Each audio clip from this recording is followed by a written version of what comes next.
नमस्कार, आप देख रहे हैं हमारा खास morning power pack prime time show जिसे हम कहते हैं नया सवेरा। मैं हूं आंचल गुलाटी गुंबर, मेरे साथ में मेरी सहयोगी भावना नहीं है।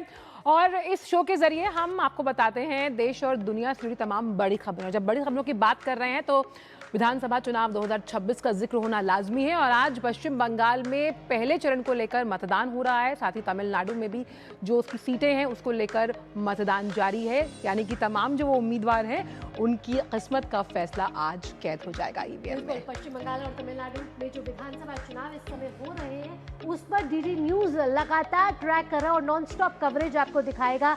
और साथ ही साथ ग्राउंड जीरो पर हमारे साथ रहेंगे हमारे संवाददाता जो बताएंगे कि इस समय मतदाताओं का क्या मूड है, साथ ही साथ कौन से वो चर्चित चेहरे हैं जिनकी किस्मत आज ईवीएम में कैद हो जाएगी।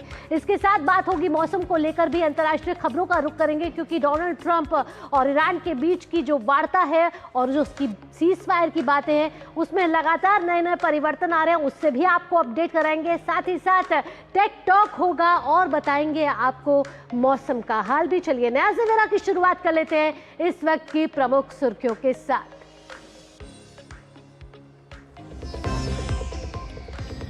पश्चिम बंगाल और तमिलनाडु में आज लोकतंत्र का उत्सव। दोनों राज्यों में कुल 386 विधानसभा सीट पर वोटिंग जारी। पोलिंग बूथ पर हर जरूरी इंतजाम। प्रधानमंत्री ने की अपील, उत्साह के साथ करें वोट।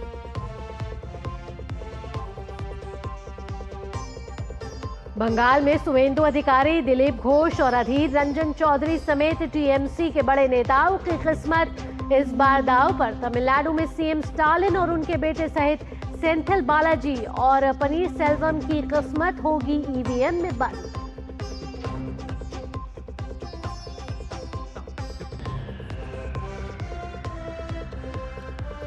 29 अप्रैल के चुनाव के लिए बंगाल में लगा नेताओं का मेला। आज प्रधानमंत्री और अमित शाह संभालेंगे बीजेपी की प्रचार की कमान। ममता बनर्जी और अभिषेक भी नई रणनीति के साथ तैयार चुनावी मैदान पर।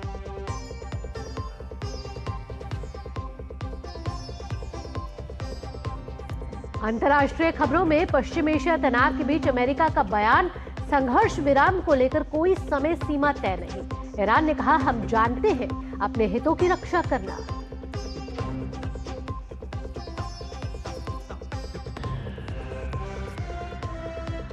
वैदिक मंत्रोच्चार के साथ खुले श्री बद्रीनाथ धाम के कपाट। फूलों से सजा दरबार, श्रद्धालुओं ने लगाए जय बद्री विशाल के जयकारे।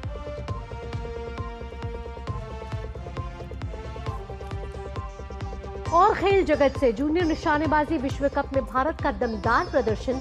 दूसरे दिन 4 पदक पर लगा निशाना। पदक तालिका में तीसरे स्थान पर बरकरार भारत।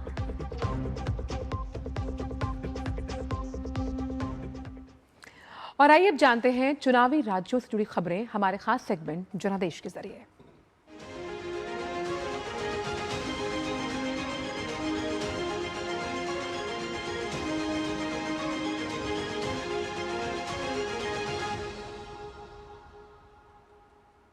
लोकतंत्र के इस पर्व में पश्चिम बंगाल के पहले चरण और तमिलनाडु में आज एक ही साथ सभी सीटों पर इस समय मतदान शुरू हो चुका है। सुबह 7 बजे से मतदान शुरू हो चुका है और मतदान का 1 घंटा इस समय बीत चुका है। तो सुबह 7 बजे से वोटिंग के लिए मतदाताओं की भीड़ जो है वो पोलिंग बूथ पर देखी जा रही है।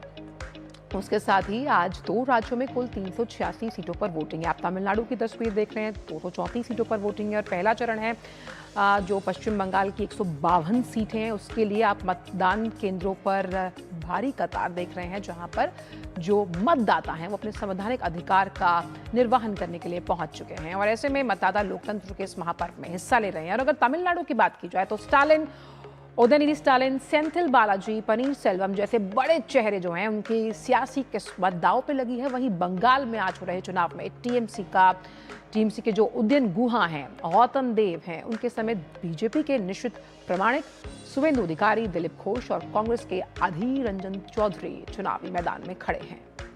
आइए अब आपको बता दें कि बंगाल के जिन जिलों में आज वोटिंग हो रही है, 16 जिलों में आज वोटिंग हो रही है। आइए उन जिलों का नाम आपको बता देते हैं। उनमें मुख्य तौर पर दार्जिलिंग, कालिम्पोंग, जलपाईगुड़ी, अलीपुरद्वार, कूच बिहार, उत्तर और दक्षिण दिनाजपुर, मालदा, मुर्शिदाबाद, बीरभूम, पश्चिम बर्धमान, पुरुलिया, बाकुंडा, झारग्राम, पश्चिम मेदिनीपुर और पूर्वी मेदिनीपुर शामिल है।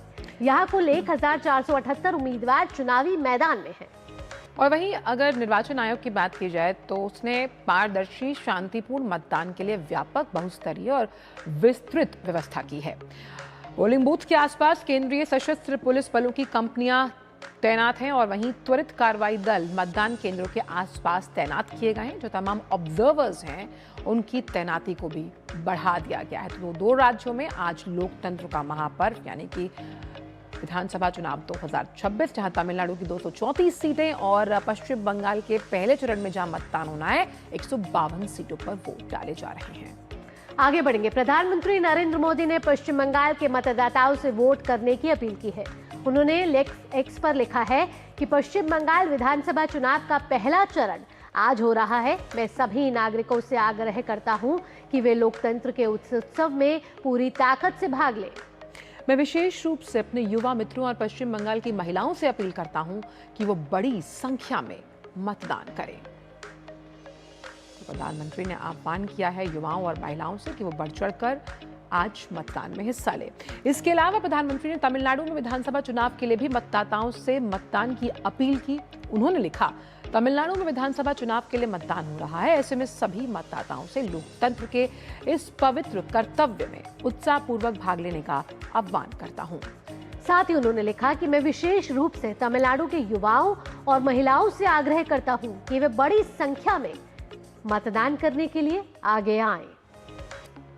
तो प्रधानमंत्री नरेंद्र मोदी ने पश्चिम बंगाल के पहले चरण के मतदान, साथ ही तमिलनाडु में सभी सीटों पर हो रहे मतदान के लिए मतदाताओं से बढ़ चढ़कर हिस्सा लेने की अपील की है, अपने मताधिकार का प्रयोग करने की अपील की है और साथ ही साथ आंचल पहले मतदान फिर जलपान।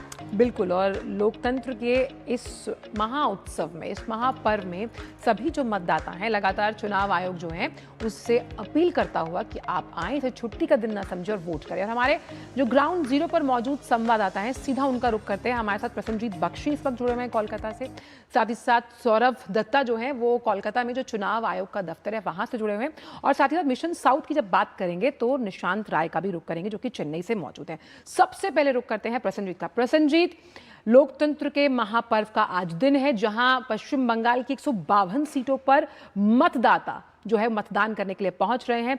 किस तरह का उत्साह आप देख रहे हैं पश्चिम बंगाल की जनता के बीच? चल देखिए, काफी साल बाद इस बार हम लोग देख रहे हैं कि लोगों की मन में भय नहीं, भरोसा है।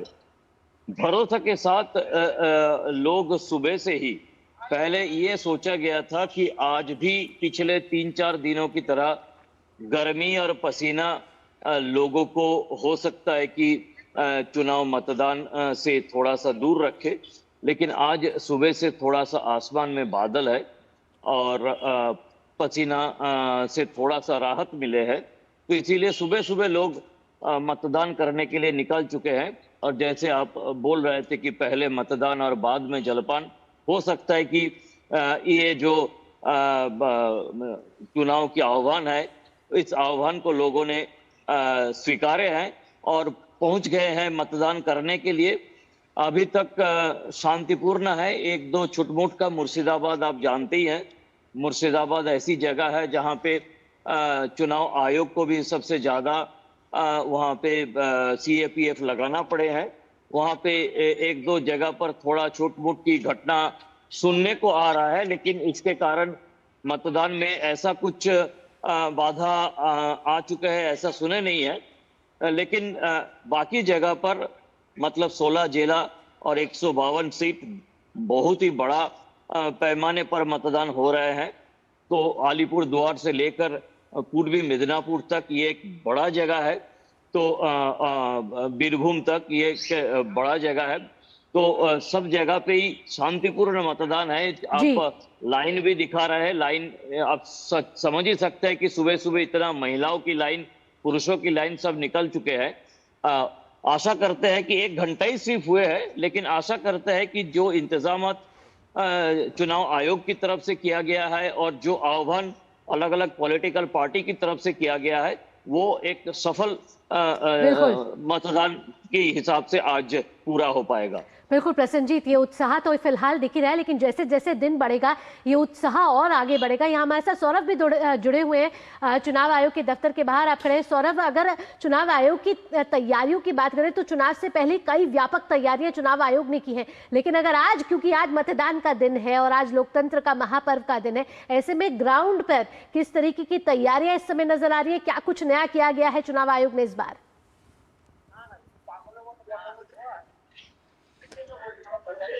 इस बार एक कंट्रोल रूम सेटअप किया गया है, जो हेडक्वार्टर्स जहां पे मैं खड़ा हूं वहां पे एक कंट्रोल रूम है, जिसके जरिए पूरे 44,000 से भी ज़्यादा जो बूथ्स हैं उन सारे बूथ्स में किस तरह से वोटिंग हो रहा है, कहां पे कितना प्रॉब्लम हो रहा है, कहीं पे कोई दिक्कत हो रही है नहीं, कहीं पे कोई जो वीवीपैट ठीक से काम कर रहा है कि नहीं, कहीं पे वेब कैम या सीसी कैम का कोई दिक्कत है कि नहीं, ये इन सारी बातों को उन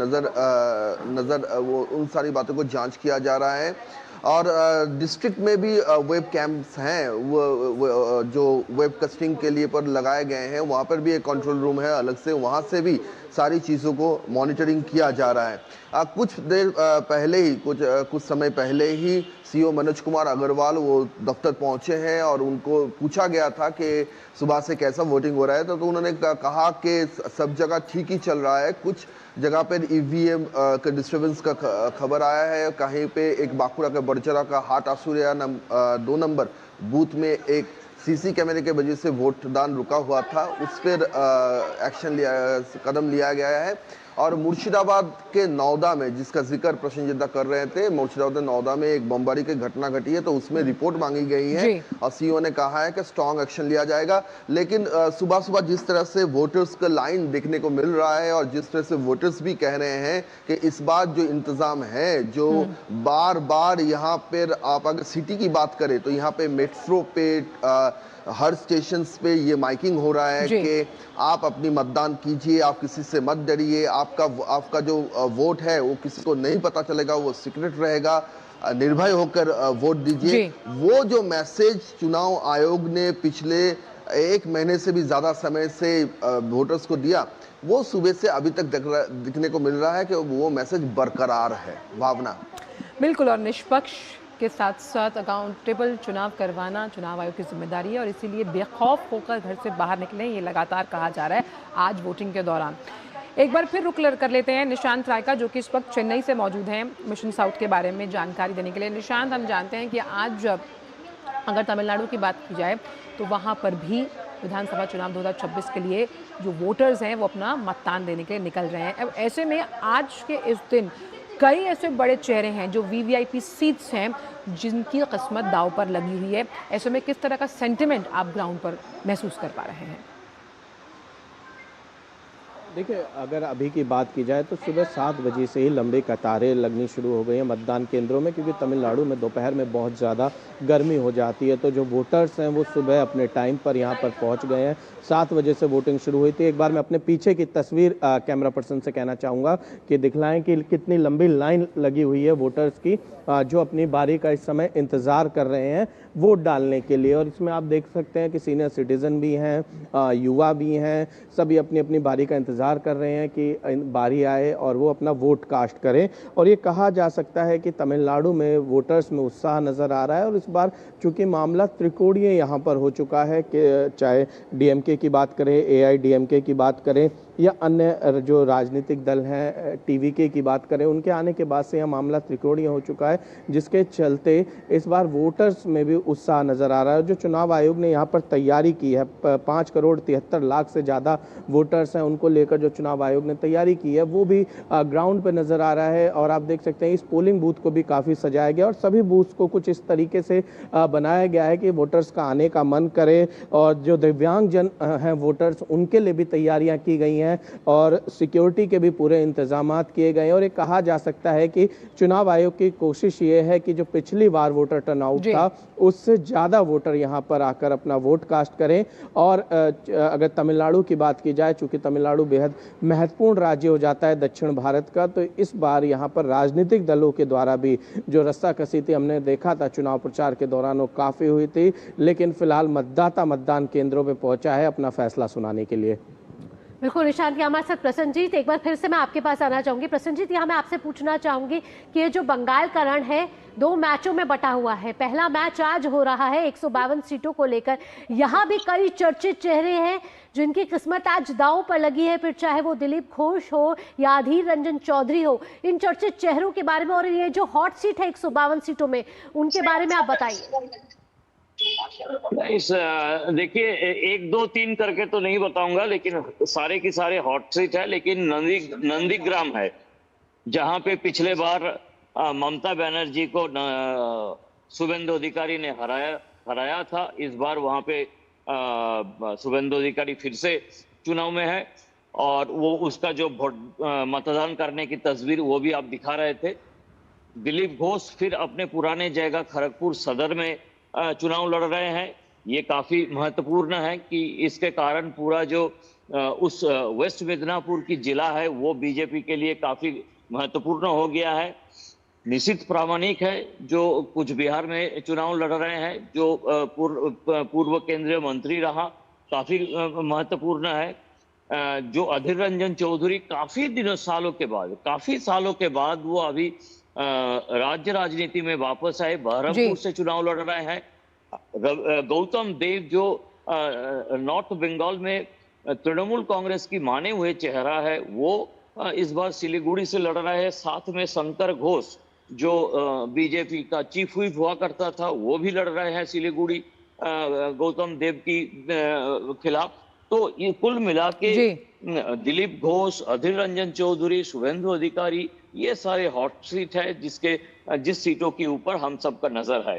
भावना बिल्कुल, और इसका फैसला सिर्फ और सिर्फ जनता जनार्दन को करना है, जिसका जनादेश हम 4 मई को देखेंगे। हमारे साथ सौरभ दत्ता भी जुड़े हुए हैं। सौरभ, खास तौर पर अगर हम पर्यवेक्षकों की बात करें तो ऑब्जर्वर्स का रोल इन चुनावों में कितना अहम हो जाता है, और जिस तरह से हमने देखा कि चुनाव आयोग ने एक ऐसी लक्ष्मण रेखा के निर्माण का भी जिक्र किया था हर बूथ पर, ताकि जो मतदाता हैं वो अपने मतदान को निष्पक्ष बेखौफ आकर अपने वोट को कास्ट कर पाए।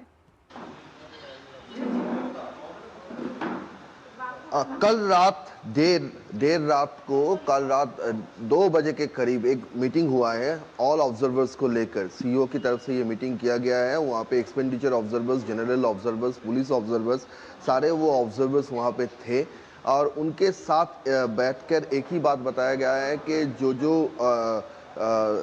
एसओपी तैयार किया गया है उसके हिसाब से काम हो और सबकी नज़र और एक बार पूरी बात को लेकर, जैसे पुलिस ऑब्जर्वर्स का जो लोकल पुलिस स्टेशंस को कहा गया था कि आपके वहाँ पे जो भी हिस्ट्री शीटर्स हैं, जो नोन क्रिमिनल्स हैं, उनके ऊपर नज़र गारे रखे कि क्या कर रहे हैं वो लोग। तो उन सारी बातों को लेकर, उन सारे विषय को लेकर ऑब्जर्वर्स ने भी अपनी जो डीओज हैं उनके साथ बातचीत की और साथ ही साथ ये निश्चित किया कि जिस प्लानिंग के तहत इस बार फर्स्ट फेज के 152 सीट के लिए जो प्लानिंग चुनाव आयोग ने किया है उसका सही तरीके से ग्राउंड जीरो पर उसका सही तरीके से इम्प्लीमेंट हो, इस बात को निश्चित किया गया। बिल्कुल, तो साफ तौर पर देखा जाए तो आज का दिन बेहद महत्वपूर्ण 2 राज्यों के लिहाज से, जहां पर विधानसभा चुनाव 2026 के लिए जो मतदाता है वो अपना वोट कास्ट करने के लिए निकल चुका है घरों से। बहुत बहुत शुक्रिया आपका प्रसन्नजीत, सौरभ दत्ता और निशांत, इन तमाम चुनावी अपडेट्स को हमसे साझा करने के लिए। आपसे आगे भी लगातार हम चुनाव से जुड़ी तमाम जानकारियाँ लेते रहेंगे। यहाँ रुकते एक छोटे से ब्रेक के लिए। ब्रेक के बाद भी खबरों का सिलसिला नया सवेरा पे यूं ही जारी रहेगा, कहीं मत जाइएगा, देखते रहिए डीडी न्यूज़।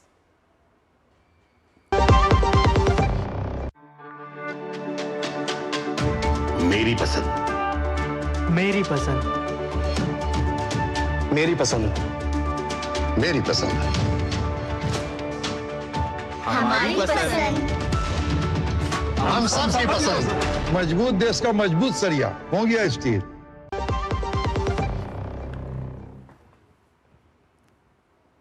ब्रेक के बस का स्वागत, और आइए अब बात करते हैं फिर से एक बार पश्चिम बंगाल की, जहां एक तरफ जैसा कि हमने आपको बताया कि पहले चरण की वोटिंग हो रही है, तो वहीं दूसरे चरण का जो चुनावी तारीख है वो 29 अप्रैल है, और उसके लिए भी जो तमाम राजनीतिक दल हैं उन्होंने खास रणनीति को तैयार किया। टीएमसी को सत्ता से उखाड़ फेंकने के लिए बीजेपी के स्टार प्रचारकों का जमावड़ा बंगाल में देखा जा रहा है। आज फिर एक बार प्रधानमंत्री मोदी प्रचार मैदान में धुआंधार रैली और रोड शो करते हुए दिखाई देंगे। प्रधानमंत्री मोदी आज कृष्णानगर में विजय संकल्प सभा को संबोधित करेंगे। वहीं मथुरापुर में दूसरी विशाल जनसभा होगी। चुनावी सरगर्मी यही नहीं थमेगी। शाम को हावड़ा की सड़कों पर एक रोड शो के जरिए बीजेपी के पक्ष में शक्ति प्रदर्शन होगा। तो अमित शाह और बीजेपी अध्यक्ष नितिन नवीन भी आज बंगाल में 29 अप्रैल के चुनाव के लिए प्रचार करने वाले हैं। एक के बाद एक दोनों नेताओं ने जनसभा और रोड शो के कार्यक्रम हैं उनके। इस दौरान बीजेपी अपने संकल्प पत्र को फिर से लोगों के सामने रखेगी। तो बंगाल चुनाव के दूसरे चरण के रण के लिए भी जो स्टार प्रचारक हैं वो चुनावी मैदान में कूद चुके हैं। बिल्कुल आंचल, तो एक तरफ बीजेपी लगातार धुआंधार प्रचार कर रही है, तो दूसरी तरफ राज्य में सत्तारूढ़ टीएमसी और कांग्रेस ने भी पूरी ताकत झोंक रखी है। ममता बनर्जी लगातार डोर टू डोर कैंपेनिंग कर रही हैं। उनके साथ अभिषेक बैनर्जी लगातार चुनावी रैलियों को संबोधित भी कर रहे हैं। वहीं कांग्रेस भी चुनावी प्रचार में पूरी ताकत के साथ चुनावी समर में कूद पड़ी है।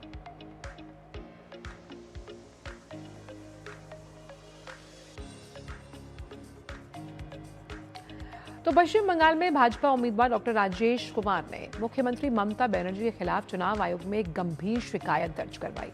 ये शिकायत 21 अप्रैल को जगदल के अन्नपूर्णा स्पोर्ट्स ग्राउंड में आयोजित एक जनसभा के दौरान दिए गए ममता बनर्जी के बयानों को लेकर की गई है।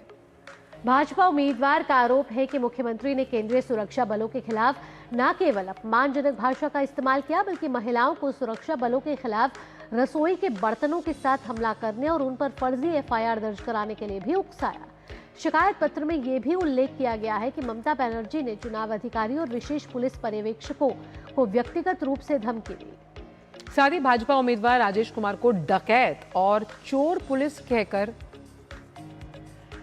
संबोधित किया, जिसे आदर्श आचार संहिता का खुला उल्लंघन बताया। भाजपा उम्मीदवार ने चुनाव आयोग से मांग की कि मुख्यमंत्री के चुनाव प्रचार पर 48 घंटे का कड़ा प्रतिबंध लगाया जाए, उनका स्टार प्रचारक का दर्जा छीना जाए और उनके खिलाफ तत्काल एफआईआर दर्ज करवाई जाए। तो यहाँ बात करें अगर पश्चिम बंगाल के विधानसभा चुनाव के दूसरे चरण की, तो यहाँ पर भी इस समय चुनाव प्रचार जोरों पर है। सभी स्टार प्रचारक इस समय चुनावी मैदान में उतरे हुए हैं। दूसरे चरण के चुनाव पर आइए अपने ग्राउंड जीरो पर हमारे संवाददाता मौजूद है। ऋषि कुमार है नादिया से, वही अमरेंद्र गुप्ता है मथुरापुर से, जहां आज प्रधानमंत्री नरेंद्र मोदी की रैली है। सबसे पहले अमरेंद्र आपके पास आएंगे, आज प्रधानमंत्री की धुआंधार रैली होने वाली है। कितनी रैली आज प्रधानमंत्री नरेंद्र मोदी करने वाले हैं, और खासकर आप मथुरापुर में है जहाँ प्रधानमंत्री की रैली है। जनता क्या आशा यहाँ लगाकर बैठी हुई है और कौन से ऐसे चुनावी मुद्दे हैं जो मथुरापुर से संबंधित है? देखिए भावना, मैं बता दूं कि प्रधानमंत्री नरेंद्र मोदी ने अगर पूरे पश्चिम बंगाल चुनाव में जो रैलियां की हैं वो जनता के बीच में जाकर लगातार उनको संबोधित किया, और कई सारी रैलियां हैं और लगातार प्रधानमंत्री की 2 या 3 रैलियां हो रही हैं। आज भी 2 रैलियां हैं और एक मथुरापुर जो है इस पर मैं हूं, और ये जो है बहुत इंपॉर्टेंट एक प्लेस माना जा सकता है। और बेसिकली ये जो है पश्चिम बंगाल की जो 70 सीटें आती हैं उसमें से ये सीट एक मानी जाती है मथुरापुर, और यहाँ पर विधानसभा की 10 सीटें हैं। और यहाँ पर काकद्वीप जो है, काकद्वीप एक जगह है जो विधानसभा सीट है, वहाँ पर प्रधानमंत्री का संबोधन है। और इसके अलावा यहाँ से जो 70 सीटें हैं बेसिकली उसकी बात की जाएगी। और ये बेसिकली कोस्टल इलाका है, जिसमें कोस्टल इलाका में और जो गरीब और मजदूर और ग्रामीण हैं वो हैं, और ये टीएमसी का एक बहुत मजबूत गढ़ माना जाता है। इसके अलावा जो आपको मैं बता दूं कि ग्रेटर कोलकाता की जो 24 सीटें हैं, 70 सीटें पश्चिम बंगाल की जो सेकंड फेज में आनी है, इसके अलावा ग्रेटर कोलकाता की जो 24 सीटें हैं जिसमें 24 परगना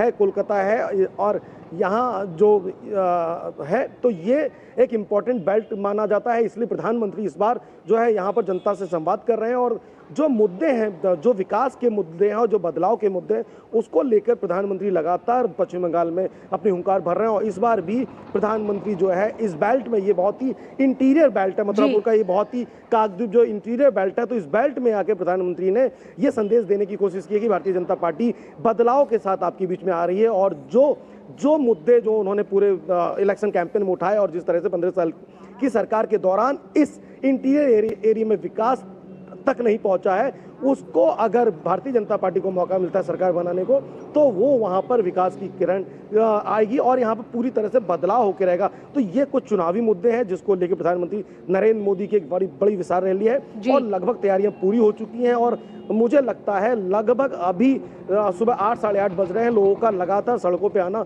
जारी है। कई आसपास के जिलों से लोग यहाँ पे आ रहे हैं, पूरा 24 परगना जो है वहाँ से लोग निकल के आ रहे हैं रैली ग्राउंड से, क्योंकि तकरीबन 2:30 बजे के आसपास प्रधानमंत्री का यहाँ पर संबोधन है, उसको लेकर तैयारियां पूरी तरह से की गई हैं। तो कुल मिलाकर ये कहें कि प्रधानमंत्री नरेंद्र मोदी जो है इस बार जनता के बीच में कोई ऐसा जो गढ़ है, अगर आपने पिछले दिनों में देखा होगा, चाहे नॉर्थ बंगाल है, चाहे जंगल महल की जो 40 सीटें हैं, नॉर्थ बंगाल की जो 94 सीटें हैं, या फिर आपका राढ़ बिहार की जो 34 सीटें हैं, उन पर प्रचार कर चुके हैं, जिस पर आज फर्स्ट फेज का वोट है। और जो ये दो जो फेज बचे हुए हैं, दो जो सेकंड फेज में, तो उन सीटों पर भी प्रधानमंत्री का जो है संबोधन और चुनाव प्रचार जारी है। जी भावना।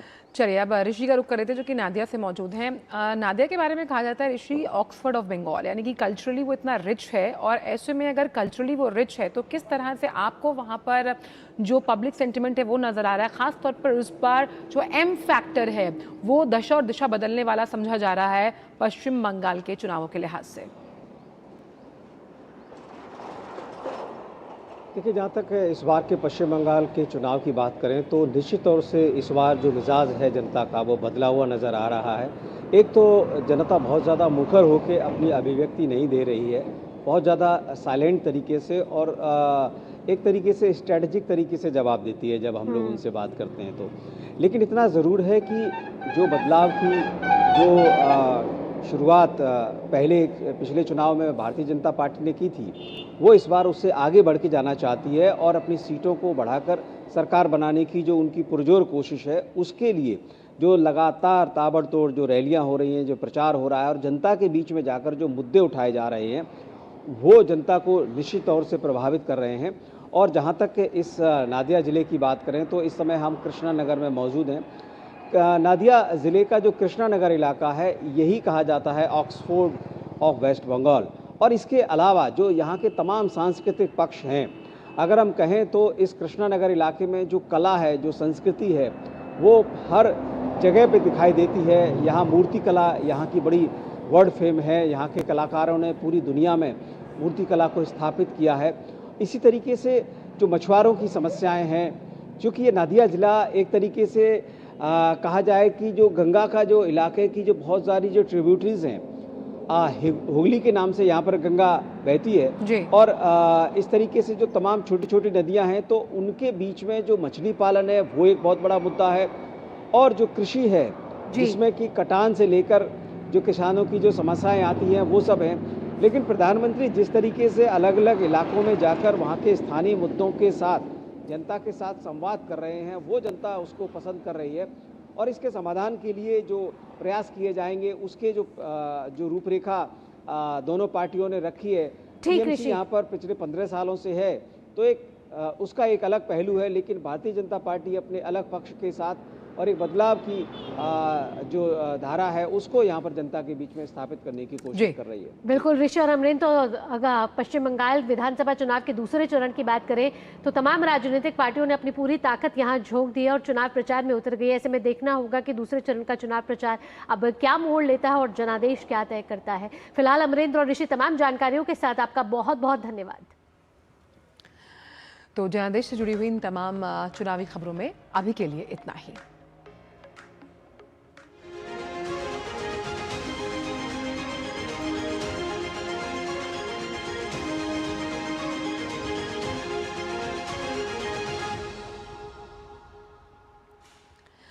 और अब बात करते हैं ऑनलाइन गेमिंग, जिसके संवर्धन और विनियमन अधिनियम की अगर बात की जाए तो 1 मई से ये पूरे देश में लागू होगा।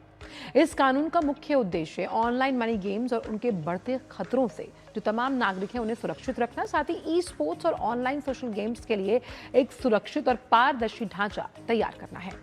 इस अधिनियम के तहत भारतीय ऑनलाइन गेमिंग प्राधिकरण यानी कि IOGA का गठन किया गया है, जो ऑनलाइन गेमिंग सेक्टर का रेगुलेटर होगा। यह प्राधिकरण यह सुनिश्चित करेगा कि सभी गेम्स कानूनी दायरे में रहे और उपयोगकर्ताओं की सुरक्षा के सभी मानक पूरे हों। इसके अलावा गेमिंग प्लेटफॉर्म्स को तय नियमों का पालन करना होगा, जैसे कि आयु सत्यापन, उपयोगकर्ता सुरक्षा सुविधाएं और शिकायत निवारण तंत्र। इस नए कानून के तहत सरकार ने ऑनलाइन गेम्स की पहचान और वर्गीकरण के लिए एक स्पष्ट तंत्र स्थापित किया।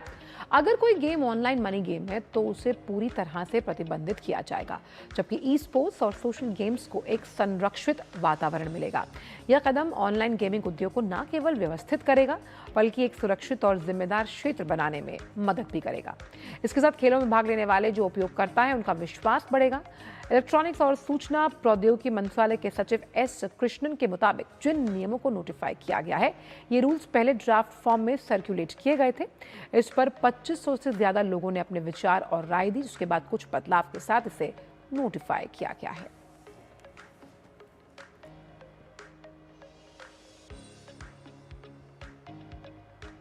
रूल्स मेनली ये हैं कि अथॉरिटी कैसे कॉन्स्टिट्यूट होगी, उसमें कौन कौन सदस्य रहेंगे और वो अथॉरिटी अपना काम कैसे करेगी।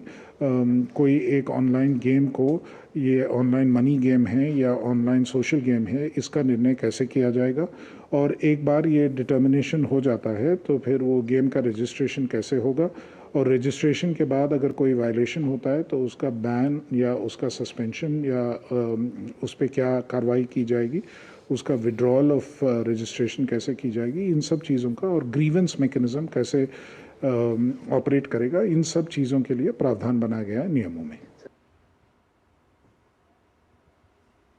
नया सवेरा में अब आगे बढ़ेंगे। महिला एवं बाल विकास मंत्रालय ने जंक फूड को लेकर अहम एडवाइजरी जारी की है। मंत्रालय ने आगाह किया है कि आज की व्यस्त दिनचर्या में बढ़ती जंक और पैक्ड फूड की आदत सेहत के लिए गंभीर खतरा बन रही है, क्योंकि इनमें तेल, नमक और चीनी की मात्रा बहुत ज्यादा होती है, जबकि जरूरी पोषक तत्व बेहद कम होते हैं। मंत्रालय के अनुसार एक स्वस्थ जो वयस्क है उसके लिए रोजाना 5 ग्राम नमक, 20 से 25 ग्राम चीनी, 25 से 30 ग्राम तेल पर्याप्त है।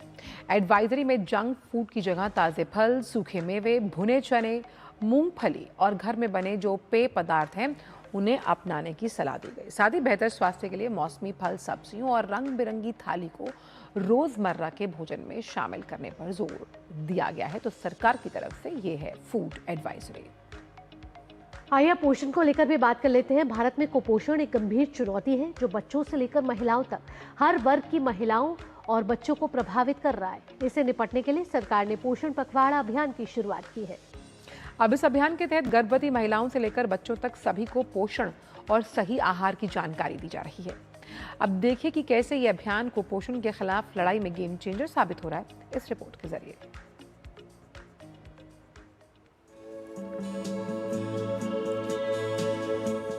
पोषण सिर्फ खाना नहीं बल्कि बच्चों के साथ साथ देश के बेहतर भविष्य की बुनियाद है। लेकिन जब बचपन में ही पोषण की कमी रह जाए तो इसका असर पूरी जिंदगी पर पड़ता है। यही वजह है कि कुपोषण से लड़ाई आज सरकार की सबसे बड़ी प्राथमिकताओं में शामिल है। भारत में बड़ी संख्या में बच्चे कुपोषण का सामना कर रहे हैं, जिससे निपटने के लिए मोदी सरकार चला रही है पोषण पखवाड़ा अभियान।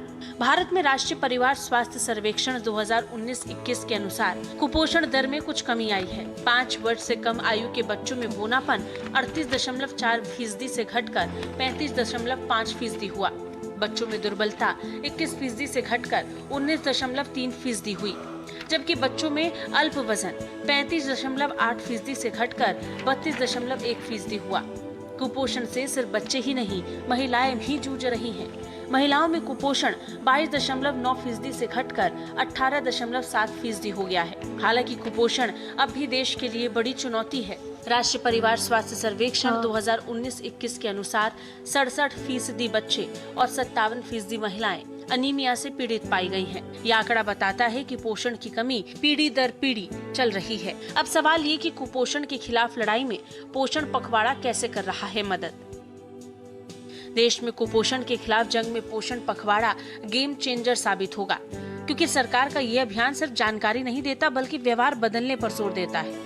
इस अभियान के तहत गर्भवती महिलाओं को सही पोषण और सप्लीमेंट्स दिए जाते हैं। जन्म के बाद स्तनपान और संतुलित आहार के बारे में शिक्षित किया जाता है। शुरुआती 1000 दिनों में बच्चे के मस्तिष्क विकास पर खास ध्यान दिया जाता है।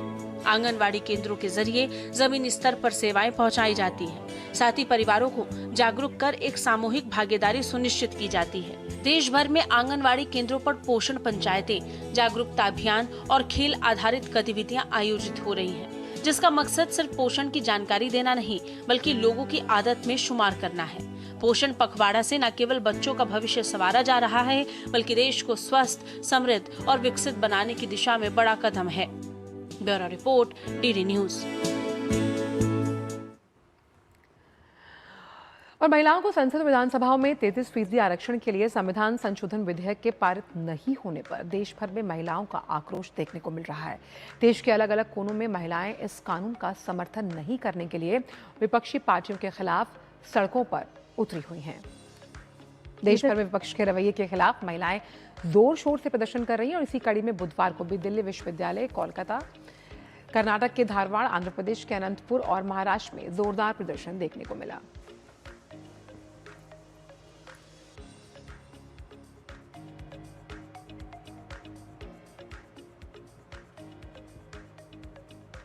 खबर अब उत्तर प्रदेश से है। उत्तर प्रदेश के मिर्जापुर में कल रात एक भीषण हादसे में 2 ट्रकों की चपेट में आने से दो कार में सवार 11 लोगों की मौत हो गई है।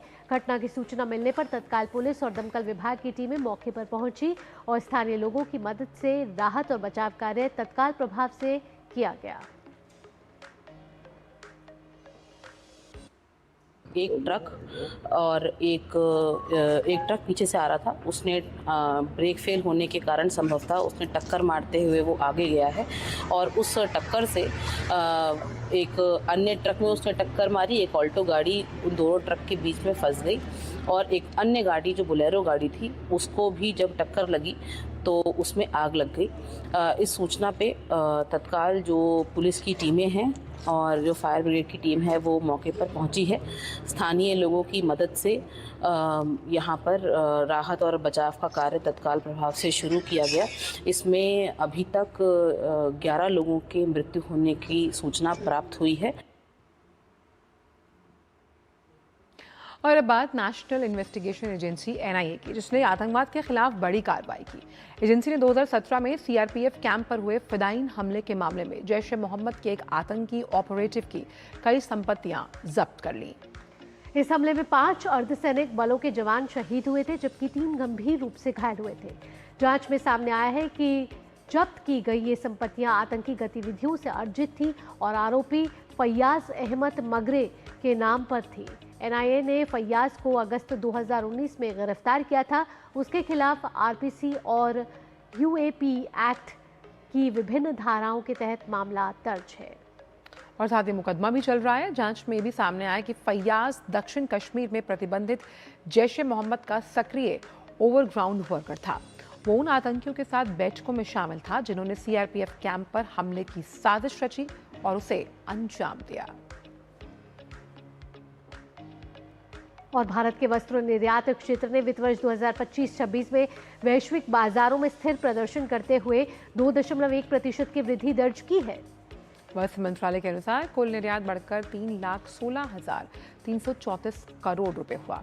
यह आंकड़ा पिछले वित्त वर्ष 2024-25 के 3,09,850 करोड़ रुपए से ज्यादा है। ये वृद्धि वैश्विक मांग में मजबूती और भारतीय उत्पादों की जो कॉम्पिटिटिवनेस है उसकी क्षमता को दर्शाती है। दरअसल वित्त वर्ष 2025-26 के दौरान रेडीमेड गारमेंट्स लगातार निर्यात में प्रमुख योगदान देते रहे और इसी वजह से 2.9% की वृद्धि के साथ 1,39,349 करोड़ रुपए के आंकड़े तक ये पहुंच गया। वहीं कॉटन, यार्न, फैब्रिक्स, मेडअप्स और हैंडलूम उत्पादों में 0.4% की मामूली वृद्धि दर्ज हुई। दूसरी ओर मैनमेड टेक्सटाइल ने बेहतर प्रदर्शन करते हुए 3.6% की वृद्धि के साथ 42,687.8 करोड़ रुपए का आंकड़ा छू लिया। निर्यात के लिहाज से भारत ने अपने बाजारों का दायरा भी बढ़ाया है। अप्रैल 2025 से फरवरी 2026 के बीच 120 से ज्यादा देशों में निर्यात में वृद्धि देखी गई। संयुक्त अरब अमीरात, ब्रिटेन, जर्मनी, स्पेन, जापान और कई अफ्रीकी देशों में मांग बढ़ना इस बात का संकेत है कि भारत का निर्यात आधार अधिक विविध हो रहा है।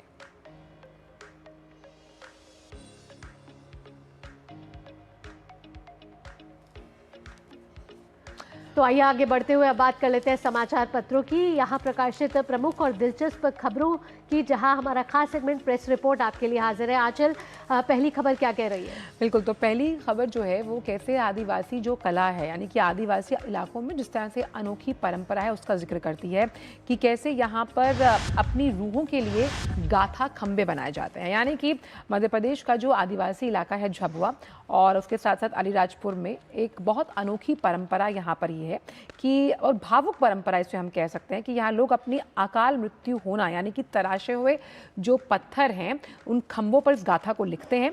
उनका मानना है कि मरने वालों की जो रूह है वो इन खंभों में हमेशा के लिए बस जाती है। बहुत ही बेहतरीन और बारीक नक्काशी इस पर की जाती है और इस अनोखी गाथा को गाथा परंपरा के नाम से जाना जाता है, जहाँ पर अचानक या अकाल मृत्यु होने के वजह से आदिवासी समाज पत्थर पर अपनी नक्काशीदार गाथा को गुदवाता है और परिवार वाले ये मानते हैं कि उन्हें रूह पर भरोसा होता है तो किसी तरह वो उनके हमेशा संस्मरणों में ये यादगार रहेगा। साथ ही साथ खास नक्काशी होती है उस पर, पत्थर पर घोड़े, हथियार, सूरज चांद जैसे जो तमाम आकार हैं वो बनाए जाते हैं और पीढ़ियों से इस हुनर को संरक्षित और सहेज कर रखा जा रहा है। अगली खबर स्वास्थ्य क्षेत्र से जुड़ी हुई है।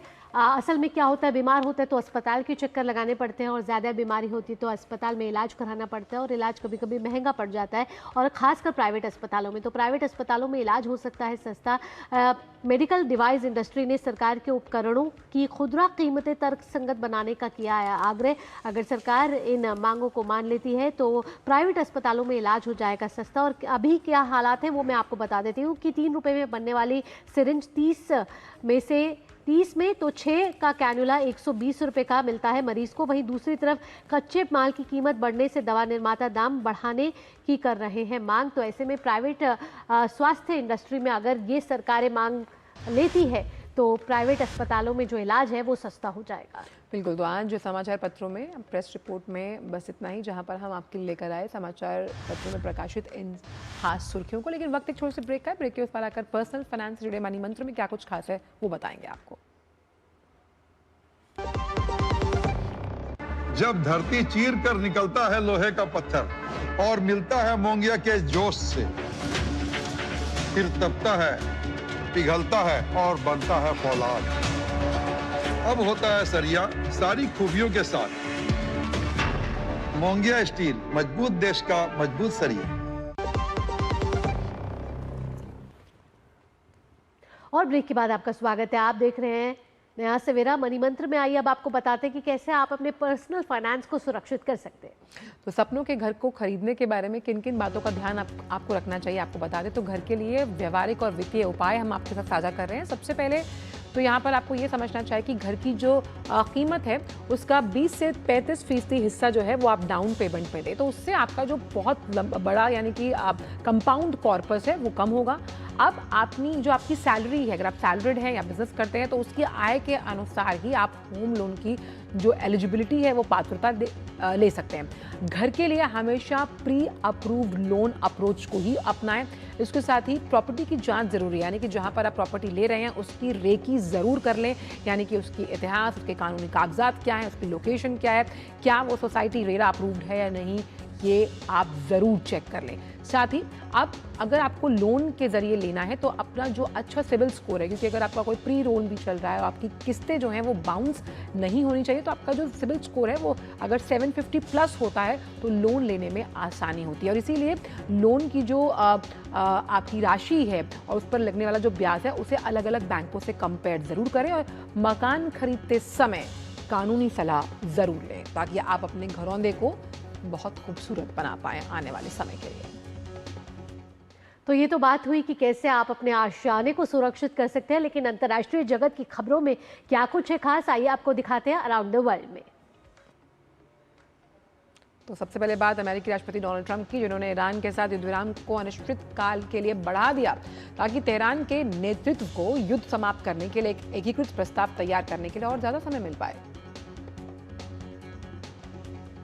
संयुक्त राष्ट्र महासचिव एंटोनियो गुटेरेस ने अमेरिका के संघर्ष विराम बढ़ाने के फैसले का स्वागत करते हुए इसे तनाव कम करने और कूटनीति के लिए सकारात्मक कदम बताया है।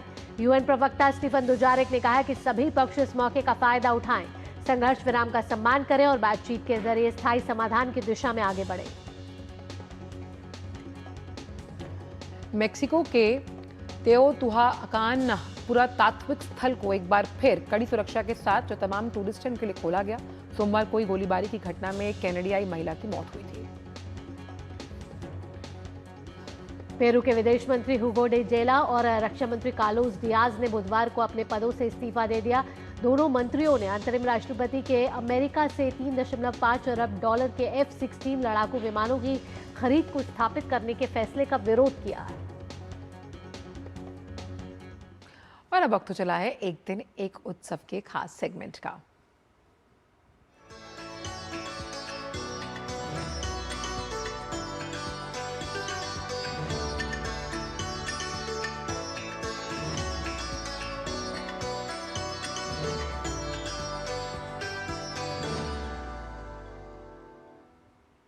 वैशाख मास के शुक्ल पक्ष की सप्तमी तिथि पर आस्था, श्रद्धा और पुण्य का महापर्व गंगा सप्तमी।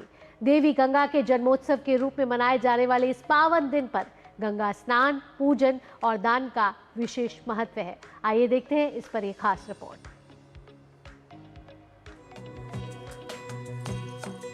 गंगा सप्तमी का पर्व माँ गंगा के प्राकट्य दिवस के रूप में मनाया जाता है। मान्यता है कि इसी दिन देवी गंगा का जन्म हुआ था, जिन्हें बाद में गंगा दशहरा पर पृथ्वी पर अवतरण मिला। पौराणिक कथाओं के अनुसार गंगा का वेग इतना प्रचंड था कि पृथ्वी संतुलन खो सकती थी। तब भगवान शिव ने उन्हें अपनी जटाओं में धारण कर प्रवाह को नियंत्रित किया। गंगा सप्तमी के दिन स्नान, पूजा और दान पुण्य का विशेष महत्व है। मान्यता है कि इस दिन गंगा स्नान करने से पापों का नाश होता है और पितरों को तृप्ति मिलती है। श्रद्धालु ओम गंगे नमः, ओम नमो भगवती गंगे जैसे मंत्रों का जाप कर मां गंगा की आराधना करते हैं। देश ही नहीं, विदेशी पर्यटक भी गंगा आरती और पूजन में श्रद्धा के साथ शामिल होते हैं। इस वर्ष शुक्ल सप्तमी तिथि रात 8:49 तक रहेगी, लेकिन उदया तिथि के अनुसार पूरे दिन सप्तमी को ही माना जाएगा। इस दिन गुरु पुष्य योग और सर्वार्थ सिद्धि योग का दुर्लभ संयोग बन रहा है, जो पूजा और दान पुण्य को और अधिक फलदायी बनाता है। अगर गंगा तट तक पहुंचना संभव ना हो तो घर पर गंगा जल मिलाकर स्नान और विधि विधान से पूजन करने से भी समान पुण्य की प्राप्ति होती है। गंगा सप्तमी केवल एक पर्व नहीं, बल्कि आस्था, शुद्धता और मोक्ष की कामना का प्रतीक है, जो जीवन में सकारात्मक ऊर्जा और आध्यात्मिक संतुलन का संदेश देता है। गंगा सप्तमी का ये पावन पर्व हमें न केवल धार्मिक आस्था से जोड़ता है, बल्कि प्रकृति और नदियों के संरक्षण का भी संदेश देता है। Bureau report, DD news. और बाद बद्रीनाथ धाम की, जिसके कपाट सुबह 6:15 बजे खोल दिए गए। इस दौरान मंत्रोच्चार होता रहा। उत्तराखंड के मुख्यमंत्री पुष्कर सिंह धामी वहां मौजूद रहे। इस पवित्र अवसर पर हजारों भक्त भगवान बद्रीनाथ के दर्शन के लिए पहुंच रहे हैं। हर साल की तरह इस साल भी मंदिर परिसर से लेकर आसपास के प्राचीन मठ मंदिरों को फूलों से सजाया गया है। ये तस्वीरें आप देख रहे हैं, ये भव्य तस्वीरें जिससे फूलों से इस समय दरबार सजा हुआ है। जय बद्री विशाल के जयकारे लगाए जा रहे हैं और श्रद्धालुओं की सुरक्षा के लिए यहाँ पुख्ता इंतजाम किए गए हैं।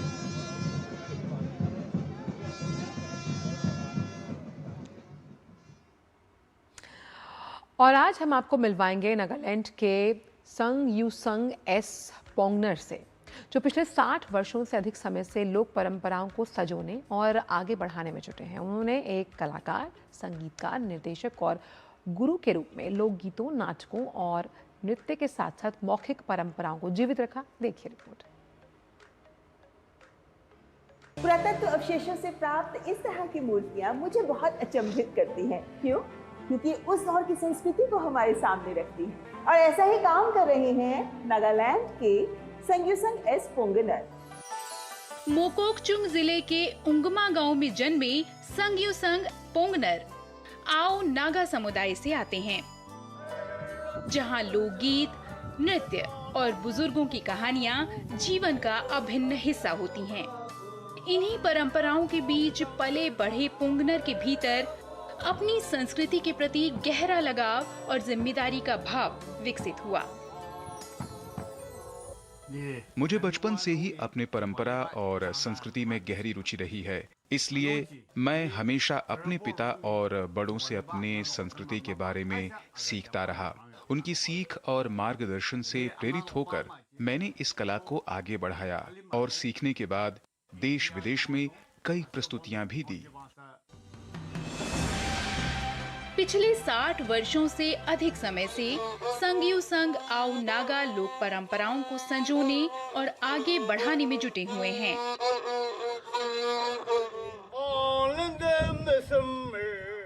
उन्होंने एक कलाकार, संगीतकार, निर्देशक और गुरु के रूप में लोकगीतों, नाटकों, नृत्य और मौखिक परंपराओं को जीवित रखने का काम किया।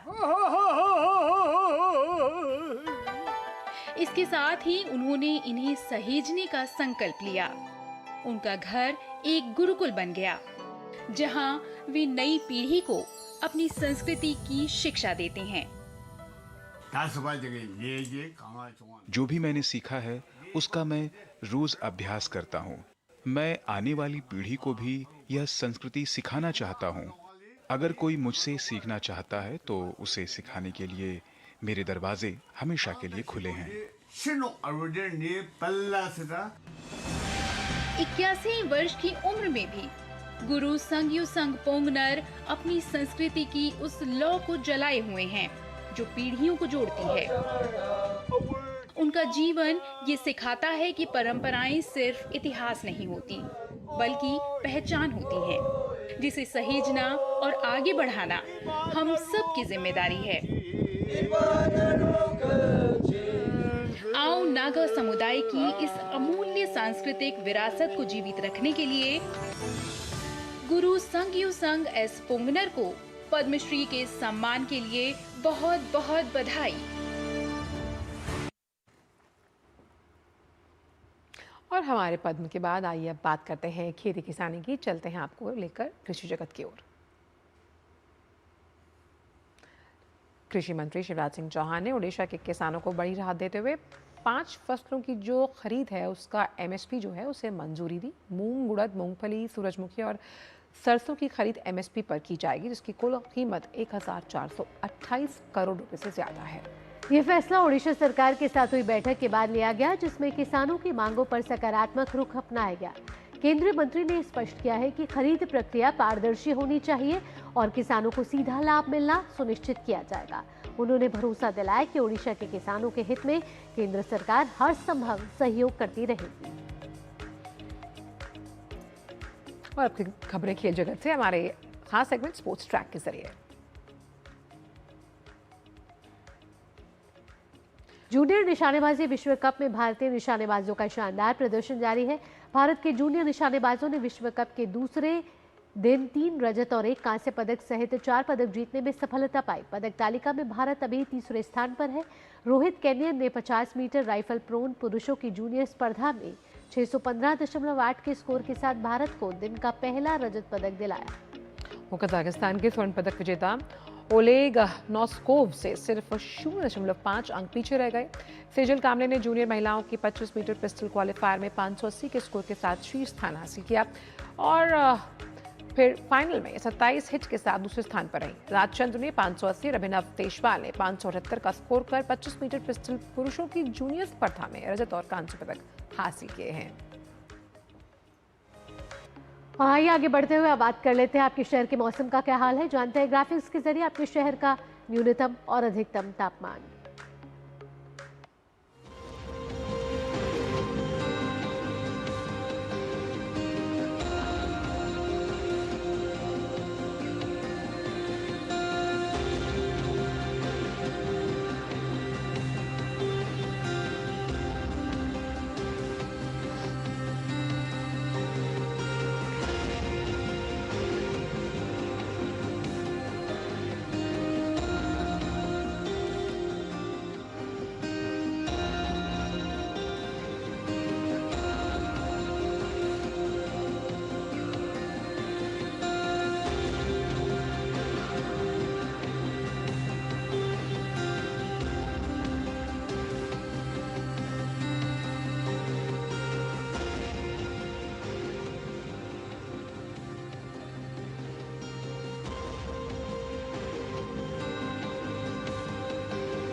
इसी के साथ नया सवेरा के आज के अंक में बस इतना ही, लेकिन जाने से पहले आपको दिखाते हैं जंगल में हिरणों की चहलकदमी। बिल्कुल, और ये अपनी सतर्कता और सुजगता के लिए मशहूर हिरण हैं जो देखने में बेहद सुंदर और फुर्तीले होते हैं। आप इनकी देखिए झलकियां और हमें दीजिए अनुमति। नमस्कार।